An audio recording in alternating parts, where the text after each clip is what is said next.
오늘 하나님께서 우리에게 주는 말씀은 디모데후서 3장 16절입니다. 신약 성경 346쪽에 있습니다.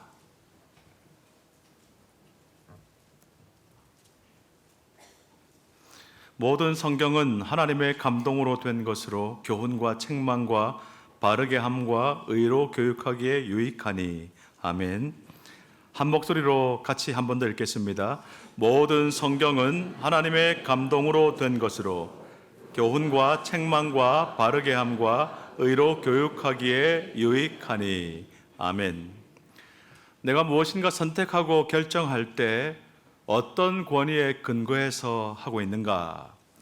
지난주에 우리는 두 가지를 먼저 살펴보았습니다. 첫째는 지성이고 두 번째는 감정입니다. 이게 말이 되는가? 이게 이해가 되는가? 혹시 손해볼 일은 아닌가? 이런 것을 따지는 것은 지성의 근거를 두고 있는 것이고요. 하고 싶은 일인가 하기 싫은 일인가? 마음에 드는가 안 드는가? 이것은 감정의 근거를 두고 있다는 뜻입니다. 오늘은 이어서 세 번째 근거를 살펴보겠습니다. 바로 전통입니다. 다른 말로 사람들의 축적된 경험이라고 할 수 있겠습니다. 우리 가운데는 뭔가를 결정할 때 다른 사람들의 시선이 특별히 중요한 분들이 계십니다. 다수가 가는 길을 따라가면 마음이 편한 것이죠. 다른 사람들은 어떻게 하고 있는가? 다른 교회들은 어떻게 하고 있는가? 그게 언제나 중요한 근거가 되고 이슈가 됩니다. 휴가철 여행지에서 식당이나 카페를 고를 때, 숙소나 방문할 장소, 명소를 결정할 때 우리는 요즘 유튜브나 인스타, 구글, 네이버 리뷰 같은 것을 많이 참고합니다. 리뷰 수가 많고 좋은 평이 많이 올라와 있고 별이 5개면 그래도 기본은 하겠지 하면서 선택합니다. 제가 최근에 친구와 함께 간 수원에 있는 한 식당에서 사장님과 얘기를 나눌 기회가 있었는데요. 그 사장님은 챗 GPT에 자신의 식당 정보를 학습을 시키려고 애를 썼답니다.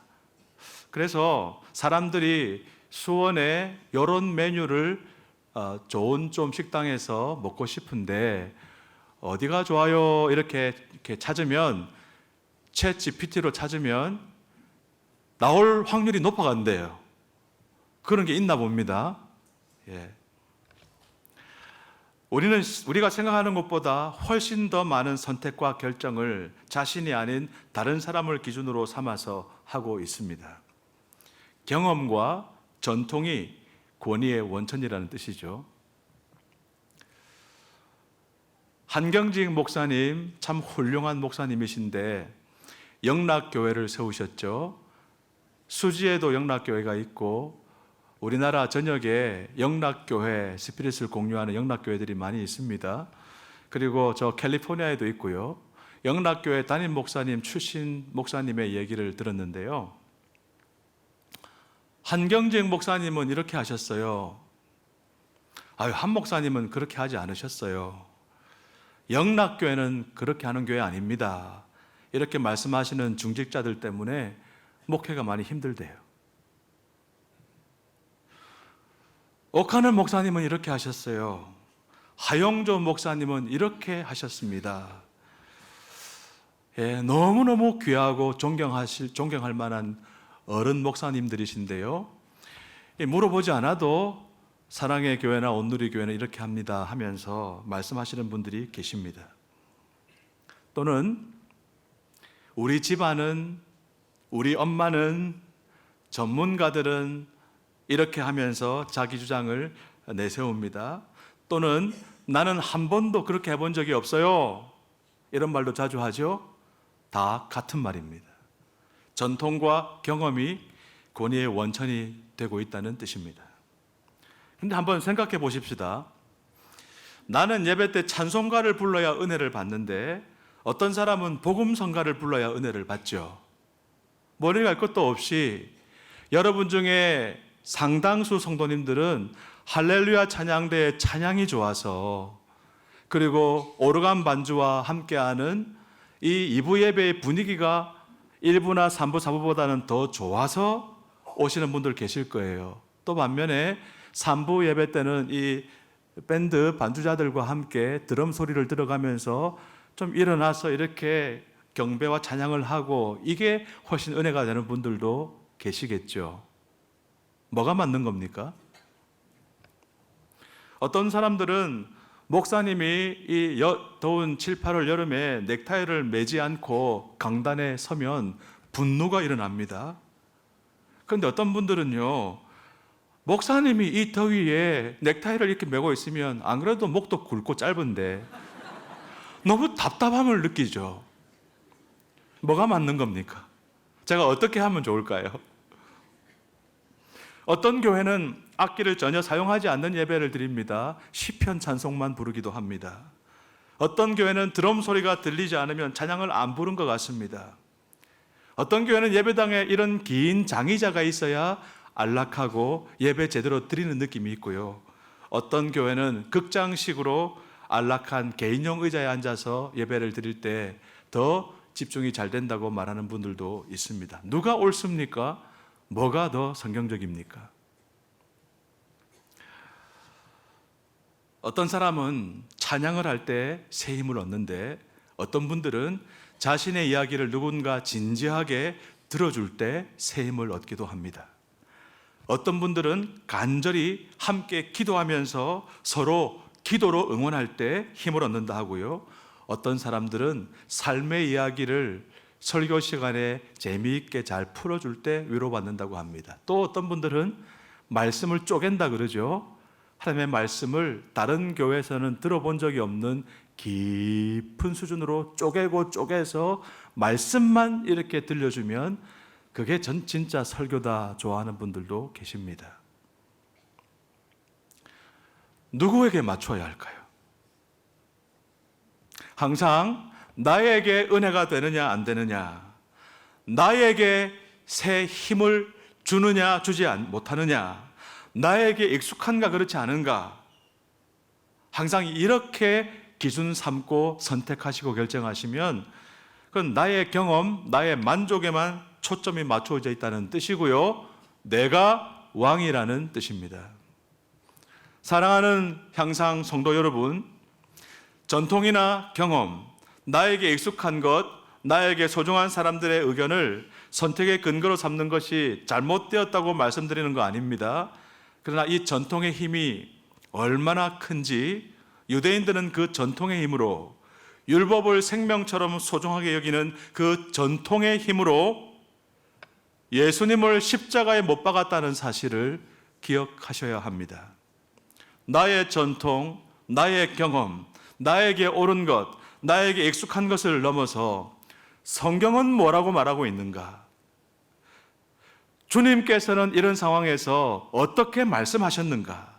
어떻게 행하셨는가? 주님께 초점을 맞추는 것이 올바르고 건강한 우리 그리스도인의 삶의 태도인 줄 믿습니다. 지금 한번 생각해 보십시오. 여러분 최근에 신앙생활 하시면서 자신에게 은혜가 안 되는 불편한 일을 겪은 것이 있습니까? 무엇입니까? 좀처럼 익숙해지지 않고 마음이 열리지 않는 그런 영역들, 부분들이 있습니까? 네, 여러분 그 일을 통해서 은혜를 받고 행복해 하시는 분들도 옆에 있다는 사실을 아셔야 합니다. 또 나에게 최근에 가장 은혜가 되는 일은 무엇입니까? 나에게 너무 만족스럽고 마음이 편안하고 좋은 부분은 무엇입니까? 그런데 그 좋은 것 때문에 마음이 상하고 불편해하는 형제 자매들이 사실 가까이에 있다는 사실도 기억해야 하겠습니다. 나에게 옳은 것이 항상 모두에게 옳은 것 아닙니다. 나에게 유익한 것, 나에게 익숙한 것, 나에게 은혜가 되는 것이 모두에게 다 그런 거 아닙니다. 지금까지 내용을 한번 정리해 보겠습니다. 내가 무엇인가 선택하고 결정할 때 어떤 권위의 근거에서 하고 있는가? 내가 주인이고 내가 왕인 사람이 주로 사용하는 권위의 원천 세 가지는요. 첫 번째, 지성입니다. 두 번째, 감정입니다. 세 번째, 전통과 경험입니다. 다른 사람들은 어떻게 생각할까? 혹시 내가 망신당하게 되지는 않을까? 다시 말씀드립니다. 이런 것들 나쁘다고 말씀드리는 거 아닙니다. 이렇게만 결정하면 내가 왕이고 내 열매만 맺힌다는 것입니다. 그래서 성공하면 자기가 잘해서 잘나서 된 줄 알고 착각합니다. 자기 의에 빠지고 다른 사람이 우습게 보이기도 합니다. 반대로 실패하면 자기 연민에 빠집니다. 내가 못해서 그렇다, 못나서 그렇다, 좌절, 절망, 우울, 스트레스, 분노 이런 것들이 찾아오죠. 그런데 예수님을 왕으로 모신 사람은 이 세 가지 권위에 매이지 않고 한 가지를 더합니다. 바로 하나님의 말씀입니다. 하나님의 말씀에 비추어서 해야 할 것을 하고 하지 말아야 할 것을 하지 않습니다. 그럼 어떻게 됩니까? 내 삶에 내 열매가 아니라 말씀의 열매가 열립니다. 하나님의 말씀의 열매가 열립니다. 그게 진정한 축복인 줄 믿으시기 바랍니다. 내 뜻대로 만사형통 잘 되는 것이 축복이 아니라 하나님의 뜻이 나의 삶에서 형통하게 이루어지는 것이 진정한 축복임을 믿으시기 바랍니다. 그러면 우리 다시 말씀에 초점을 맞추어야 하겠습니다. 그리스도에게 초점을 맞추어야 하겠습니다. 오늘 본문 말씀을 같이 읽겠습니다. 모든 성경은 하나님의 감동으로 된 것으로 교훈과 책망과 바르게 함과 의로 교육하기에 유익하니. 여기서 제가 강조하고 싶은 단어는 모든이라는 단어입니다. 모든 성경 말입니다. 여러분 성경책을 한번 보세요. 이렇게 넘겨보면은 군데군데 밑줄이 쳐져 있죠. 내가 은혜 받은 구절입니다. 그대로 살고 싶어서 붙잡은 구절입니다. 그 구절 붙들고 실천도 해봤을 것이고 기도도 했을 것입니다. 근데 나머지 주저앉힌 부분, 깨끗한 부분 많죠? 오히려 더 많으시죠? 저도 그래요. 이 부분은 하나님 말씀 아닌가요? 여러분은 이 성경 66권 중에서 과연 얼마만큼 영향을 받고 있습니까? 성경은 처음부터 끝까지 창세기부터 요한계시록 마지막 장 마지막 절까지 살아계신 하나님의 영원 불변한 진리의 말씀, 능력과 생명의 말씀인 줄 믿습니다. 내 마음에 드는 부분만, 내가 이해할 수 있는 부분만 하나님 말씀이 아니라 마음에 들지도 않고 이해가 안 되는 말씀도 다 하나님의 말씀인 줄 믿습니다. 내재하시는 그리스도께서 우리의 모든 것을 주관하십니다. 한번 따라 하시겠습니다. 내재하시는 그리스도께서 나의 모든 것을 주관하신다. 내재하시는 그리스도께서 우리의 모든 것을 주관하신다. 동의하십니까? 그런데 내재하시는 그리스도께서는 언제나 성경 말씀을 통해 우리에게 말씀하십니다. 성경의 일부분만 가지고 말씀하시지 않고 성경의 전부를 통해서 말씀하십니다. 그런데 말씀이 이해가 안 돼요. 성경이 이해가 되기 전에는 저는 못하겠습니다. 말씀대로 했다가는 분명히 손해볼 겁니다. 손해보는 일이니 저는 못하겠습니다. 성경 말씀이 나의 지성과 충돌하는 것입니다. 성경 말씀이 바보 같은 것처럼 느껴집니다. 그 말씀대로 하면 망신당할 게 뻔한데 나는 할 수 없어요. 성경 말씀대로 하고 싶은 마음이 전혀 들지 않습니다. 저는 하고 싶은 마음이 생겨야 하는 사람입니다. 말씀이 나의 감정과 충돌합니다. 성경 말씀을, 이 말씀을 다른 사람들은 아무도 그렇게 실천하지 않아요. 말씀에는 있는데 그거 지금 그렇게 실천하는 바보 같은 사람이 어디 있어요? 경험과 전통에 근거를 하고 있으면서 말씀이 충돌하고 있는 장면입니다. 그래서 다 못하겠다는 겁니다. 누가 왕입니까? 내가 주인이고 내가 왕입니다. 이렇게 살면 됩니까? 안 됩니까?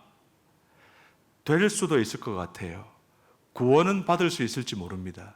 그러나 절대로 하나님께서 약속하신 그 놀라운 축복을 받아 누리지는 못하실 겁니다. 말씀은 말씀대로 순종하는 자에게 말씀에 담겨 있는 놀라운 하나님의 복을 주십니다.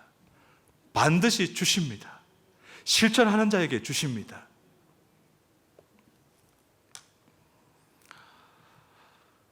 사도행전 10장에 나오는 이야기 나누겠습니다. 베드로가 욥바라는 곳에 머물고 있었습니다. 점심 식사를 하기 전에 낮 12시쯤 되었을 때 지붕에 올라가서 습관을 쫓아 기도했습니다. 근데 하나님께서 환상을 보여주십니다. 배가 고픈데 하늘에서 보자기에 쌓인 그릇이 내려옵니다. 그 안에 각종 네 발 가진 짐승과 기는 것, 공중에 나는 새들, 이런 것들이 있었습니다. 소리가 나기를 베드로야 일어나 잡아 먹으라. 베드로가 뭐라고 대답합니까? 주여 그럴 수 없나이다. 속되고 깨끗하지 아니한 것을 내가 결코 먹지 아니하였나이다. 여러분, 이게 말이 됩니까? 주여 그럴 수 없나이다. 말 됩니까? 주여 그럴 수 없나이다. 말이 안 되죠? 주여, 주님 했다는 말은 나는 당신의 종, 나는 당신의 노예, 시킨 대로 하겠다는 뜻 아닙니까? 주님이라고 부르지를 말든지요. 그러면 주여 불러놓고 어떻게 그럴 수 없나이다가 연결될 수 있나요? 뜨거운 얼음,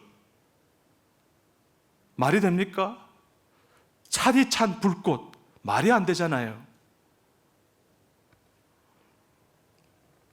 자기가 주인 노릇하고 있는 겁니다. 베드로가 그럴 수 없다고 한 이유가 뭐냐? 나는 한 번도 그런 것들을 먹은 적이 없다는 거예요. 자기 경험으로는, 자기가 소중하게 여기는 유대인의 전통으로는 이해할 수 없는 일이었습니다. 하나님께서 3번 반복해서 환상을 보여주셨는데 바로 그때 고넬료에게서 온 사람을 만나게 하십니다. 그러자 베드로는 비로소 이게 하나님의 뜻이었구나 하고 정신을 차립니다. 두려움도 있었고 완전히 이해되지도 않았지만은 이방인 고넬료의 집으로 가는 것이 분명한 하나님의 말씀이라는 사실을 깨닫고 순종합니다. 그렇게 순종했더니 이방인들에게 복음의 문이 열리는 역사적인 순간이 일어난 것입니다. 오늘 저와 여러분에게까지 복음이 전파될 수 있었던 것은 베드로가 자신의 지성과 자신의 경험을 뛰어넘어 말씀에 순종하는 결단이 있었기 때문입니다. 이것이 바로 하나님 말씀을 최고의 권위 원천에 둔 그리스도인의 삶의 모습입니다. 이번에는 복음서에 나오는 베드로 사건을 살펴봅니다. 베드로가 친구들과 함께 밤새도록 물고기를 잡았습니다. 물고기는 밤에 잡아야 더 잘 잡힙니다. 그런데 그날따라 한 마리도 못 잡았습니다. 해가 떠올랐고 낮이 되었습니다. 예수님께서 깊은 데로 가서 그물을 내리라고 합니다. 지성적으로, 이성적으로, 합리적으로 말이 안 됩니다. 밝을 때는 물고기들이 얕은 곳으로 이동합니다. 수초 밑에 숨어서 쉽니다. 근데 밝은 대낮에 깊은 곳으로 가서 그물을 내리라고요? 어부의 일을 하나도 모르는 어리석은 목수의 제안일 뿐이죠. 감정적으로는 어땠을까요? 누가 조언을 하려면 나보다 좀 나은 구석이 있는 사람이 해야 합니다. 나보다 못한 사람이, 나보다 잘 할 줄 모르는 사람이 감나라 배나라 그렇게 하면 우선 자존심 상해서 기분이 확 잡칩니다. 목수 주제에 고기 잡는 일에 충고를 하고 있잖아요. 기분이 나빠요. 여보, 설교를 그렇게 하면 어떡해요? 설교 그렇게 하면 안 되죠. 그거는 잘못된 거잖아요. 이렇게 몇 번 반복하면 당신이 하세요 그러면 이렇게 되는 게 바로 감정적으로 충돌하는 거죠. 전통적으로 경험으로는 어떨까요? 환한 대낮에 깊은 곳에 가서 그물을 내리는 사람이 어디 있습니까? 웃음거리가 됩니다. 지성으로도 감정으로도 전통과 경험으로도 모두 어리석은 일이고 이해할 수 없는 일이고 해서 안 될 일이죠. 그러나 베드로 어떻게 했죠? 다 같이 누가복음 말씀을 읽겠습니다.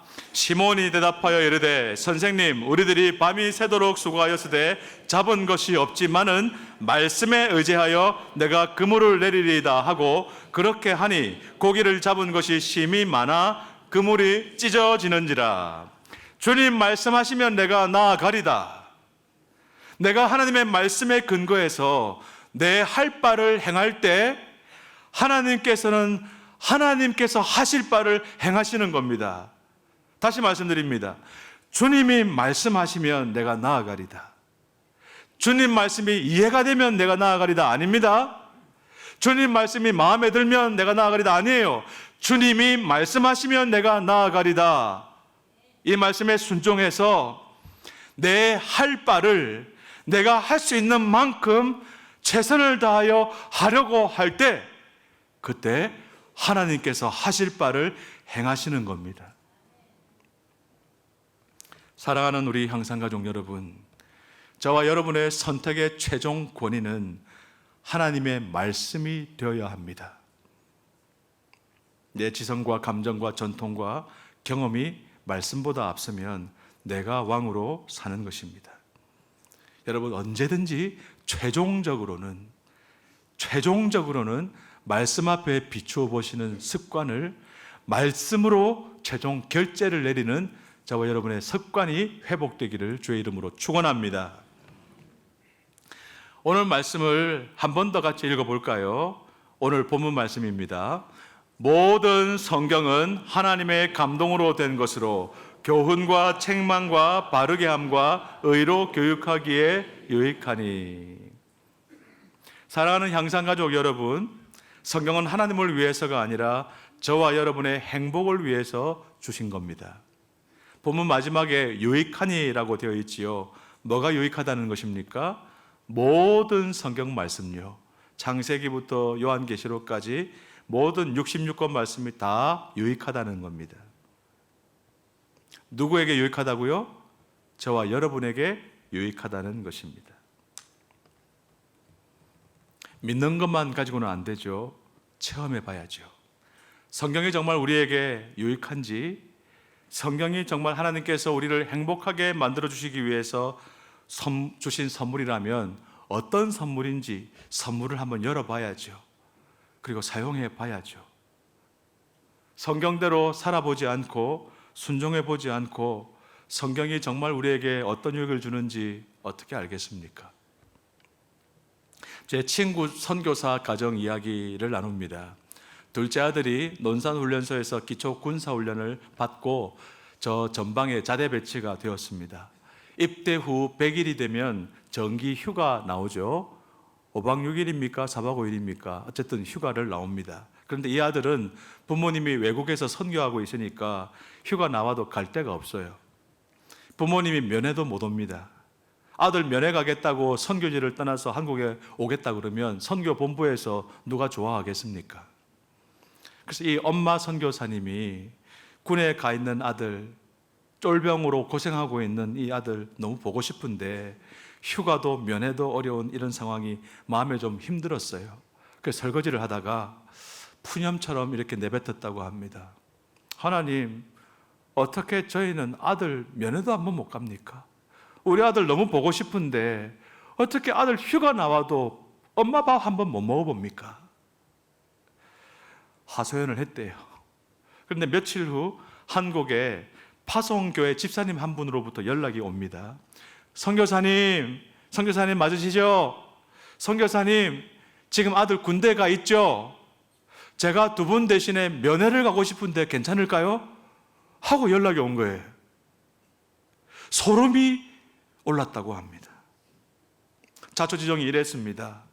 이 교회 집사님이 그날 아침에 큐티를 하는데 본문 말씀을 묵상하다가 내가 선교사님을 돕기 위해 할 수 있는 일이 뭘까 생각을 하게 되었습니다. 그러다가 맞아, 우리 선교사님들은 아들이 군대를 가도 면회 한 번 못 가는데 대신에 부모 마음으로 대신 면회 가는 이 섬김을 하면 얼마나 좋겠냐 하고 연락을 한 거예요. 이 연락을 받고는 이 엄마 선교사님이 소름이 돋고 하나님이 다 알고 계셨구나, 하나님이 푸념같이 내뱉는데 그냥 소리도 듣고 계시는구나, 이렇게 위로해 주시는구나 생각이 들었습니다. 연락하신 그 집사님은 사실 이 아들도 잘 모르고 선교사님 과정을 잘 모르시는 교회 집사님이래요. 그래서 아들을 잘 알고 선교사님 잘 아는 또 두 엄마 집사님들을 섭외를 했습니다.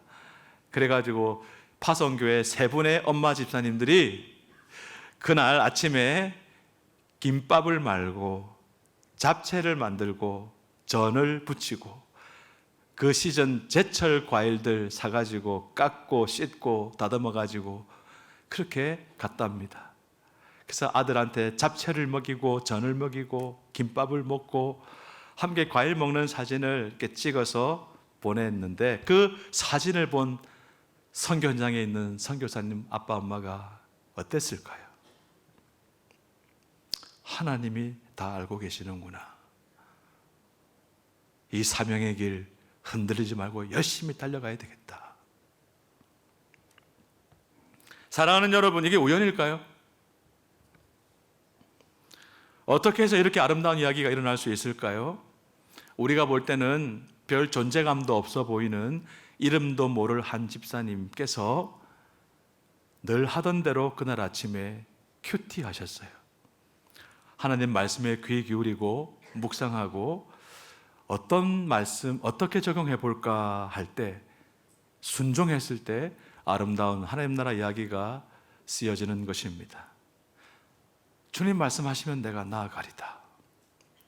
주님 말씀이 맞다면 내가 할 수 있는 일은 내가 할 수 있는 만큼 한번 해보리라. 이러할 때 하나님의 역사가, 하나님의 나라가 저와 여러분의 삶에 펼쳐질 줄 믿습니다. 지금까지 말씀을 마지막으로 한 번 더 정리해 보겠습니다. 내가 무엇인가 선택하고 결정할 때 어떤 권위에 근거해서 하고 있는가? 모두 네 가지를 말씀드렸습니다. 첫째, 지성입니다. 둘째, 감정입니다. 셋째, 전통과 경험입니다. 넷째, 하나님의 말씀입니다. 하나님께서 하라고 하시면 하고, 하지 말라고 하시면 안 하고, 하나님께서 가라고 하시면 가고, 멈추라고 하시면 멈추고. 사랑하는 여러분, 우리 그리스도인은, 저와 여러분은 내 마음대로, 내 나름대로 사는 사람들이 아니고요, 하나님의 말씀대로 사는 사람인 줄 믿습니다. 내 나름대로 사시면서 왕이 되지 마시고 하나님의 말씀대로 사시면서 하나님의 자녀가 되시기를 주의 이름으로 축복합니다. 내 나름대로 내 마음대로 사시면서 여러분의 인생을 여러분의 힘만으로 책임지려 하지 마시고 말씀대로, 왕의 말씀대로 사시면서 좋으신 우리 하나님 아버지께서 저와 여러분의 인생을 책임져 주시기를 간절히 소원하고 축복합니다. 다 같이 기도하겠습니다. 이 시간 눈을 감고 1분 동안 침묵하며 기도할 때, 하나님, 제가 오늘 예배를 통해서, 오늘 말씀을 통해서 무엇을 배우기를 원하십니까? 무엇을 새롭게 결단하기를 원하십니까? 여러분, 제가 좀 특별한 부탁을 좀 드리겠습니다. 기도하실 때 하나님의 음성을 들어보시고 큐티가 일시적으로 중단되어 있는 분이 계시면, 하나님, 제가 날마다 그 시간 그 장소에서 하나님 말씀을 묵상하고 순종해보는 큐티를 다시 시작하겠습니다. 결단하시기 바랍니다. 목자 목녀님과 하는 확신의 삶이 중단되어 있거나 아직 하지 않은 성도님들 계시면 한번 결단하셔서, 목자님, 목녀님, 저랑 확신의 삶 같이 해요. 저도 배우고 싶어요. 이렇게 한번 해보시기 바랍니다. 그리고 여러분, 9월 달부터 또 2학기 3공부가 시작되는데, 하나님, 제가 일정들을 잘 살피고 조정해서 이번 가을 학기에 어떤 상공부를 신청하면 좋을까요? 결단해 보시기 바랍니다. 그리고 설교를 듣는 자세, 말씀을 읽고 듣고 묵상하고 지키는 내 자세를 돌아보면서 하나님의 음성을 좀 듣고 하나님의 은혜를 받는 그런 기도를 하도록 하겠습니다.